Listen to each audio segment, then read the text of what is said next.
Berita duka kematian Ratu Elizabeth II menjadi duka bagi dunia, khususnya negara-negara yang tergabung dalam Persemakmuran Inggris. Sang Ratu telah memimpin Persemakmuran selama 70 tahun masa kekuasaannya. Setelah tutup usia, kini kepemimpinan berganti tahta ke Raja Charles III. Meski begitu, nasib Persemakmuran Inggris masih dipertanyakan. Bahkan, ada juga negara yang ingin keluar dari asosiasi sukarela ini. Lantas, bagaimana sejarah terbentuknya Persemakmuran Inggris? Imperium Inggris berkembang dan menjadikan angkatan lautnya sebagai investasi. Mereka percaya masa depan dan kekayaan mereka dapat ditemukan jika mereka menjelajahi lautan. Pertumbuhan lintas benua dan perdagangan menjadi tujuan untuk mendapatkan kekayaan yang lebih. Kerajaan Inggris akhirnya membentuk koloni pertamanya di Amerika Utara dan Hindia Barat pada tahun 1600-an.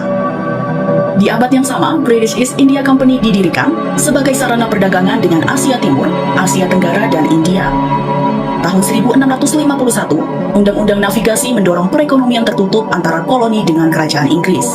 Ini membuat sistem perdagangan menjadi semua produk impor koloni harus datang dari kerajaan, dan produk ekspor koloni harus dikirim langsung ke pasar Inggris dengan kapal milik Inggris. Berawal dari titik ini, semakin banyak campur tangan politik yang ingin menguasai pasar dunia. Kerajaan Inggris terus memperluas kekuasaan wilayah jangkauannya ke seluruh dunia. Namun, semuanya tidak berjalan mulus bagi Inggris. 13 koloni pertamanya di Amerika kalah atas Perang Revolusi Amerika pada 1775. 1783, Inggris pun secara resmi akhirnya mengakui Amerika.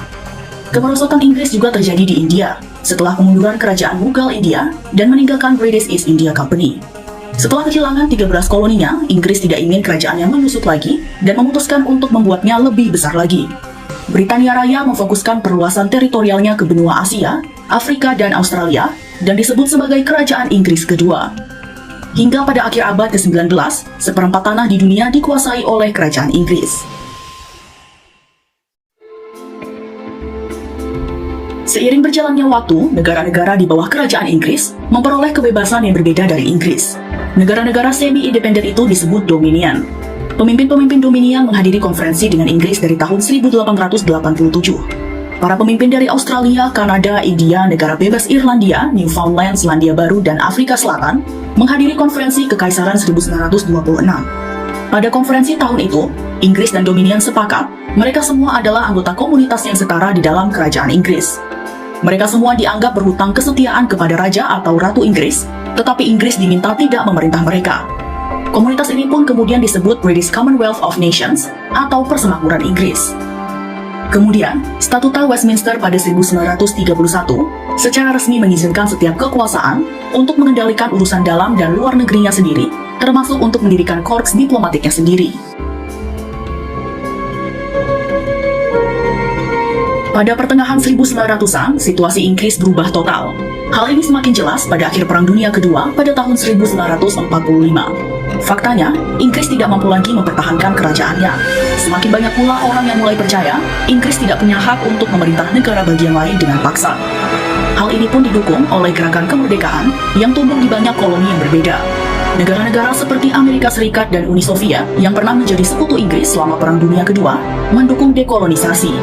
1947, setelah bertahun-tahun kampanye, protes dan pertempuran, British India dipecah menjadi dua negara merdeka, yaitu India dan Pakistan. Ini kemudian mengilhami beberapa negara lain di Asia, Afrika, Karibia, dan lainnya untuk mendorong kebebasan mereka sendiri. Salah satu negara Afrika pertama yang merdeka dari Inggris setelah Perang Dunia Kedua adalah Ghana pada tahun 1957. Hong Kong adalah koloni signifikan Inggris yang dikembalikan ke Cina pada tahun 1997. Saat itu, hampir tidak ada lagi yang tersisa dari kerajaan.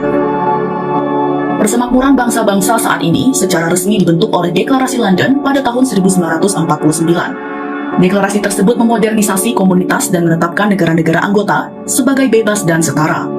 Sepeninggal Ratu Elizabeth II, kepala Persemakmuran kini adalah Charles III. Dia adalah raja dari 15 negara anggota yang dikenal sebagai Alam Persemakmuran. Sementara 36 anggota lainnya adalah republik dan 5 lainnya memiliki raja yang berbeda. Negara-negara anggota tidak memiliki kewajiban hukum satu sama lain, tetapi mereka terhubung melalui penggunaan bahasa Inggris dan ikatan sejarah. Piagam Persemakmuran mendefinisikan nilai-nilai bersama mereka, demokrasi, hak asasi manusia, dan supremasi hukum, seperti yang dipromosikan oleh Commonwealth Games yang digelar setiap 4 tahun sekali.